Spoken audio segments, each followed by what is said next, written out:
thousands of homes without power tonight following yesterday's damaging storms. And it also means so many are without air conditioning as the heat concerns are only intensifying. Yeah, tough tonight. DC News Now's Ben Dennis joining us live on the Fairfax County Alexandria border. And Ben, so many people still in the dark at this hour.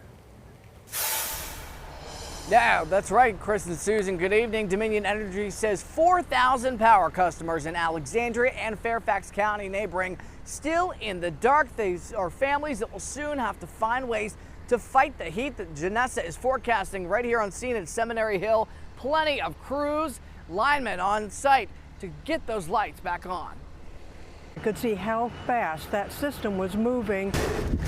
People running for cover in D.C., mangled power lines in Virginia, and trees on homes in Maryland. Thursday's severe storm, not one to soon forget. We heard a giant crackling and almost like an explosion. Oscar Duvall's Bethesda home hit by a falling tree. Neighbors also taking on damage. We looked back, my sister jumped off the couch near, and the tree had gone through part of our porch and onto our roof. It's not, something I think is fully registered in my head just yet. Half our lawn covered in a tree. Cleanup, that's part of bouncing back, as is getting the lights back on and AC cranking. I woke up this morning, still at 6 in the morning, still no power. Stephen Ramsey in Alexandria says he and his dog stayed in his car for AC Thursday night, then hitting the hay inside in the heat. I called out of work just because I didn't want to leave my dog out here, not knowing how hot it's going to get.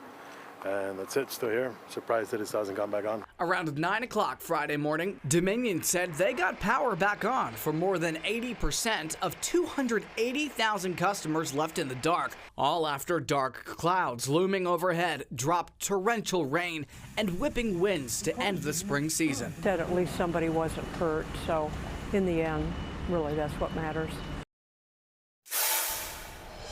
Dominion Energy set a target for 11 o'clock tonight for the power to come back on for customers. Now, that may take until 2 this morning, according to the latest estimate for here in Alexandria.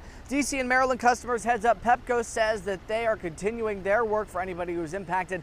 They said 90% of their customers who were impacted by yesterday's storms had their power restored by 5 o'clock tonight. But for those who are still in the dark, you can check the status of your neighborhood outage on Pepco's website. In Alexandria, Ben Dennis, back to you. All right.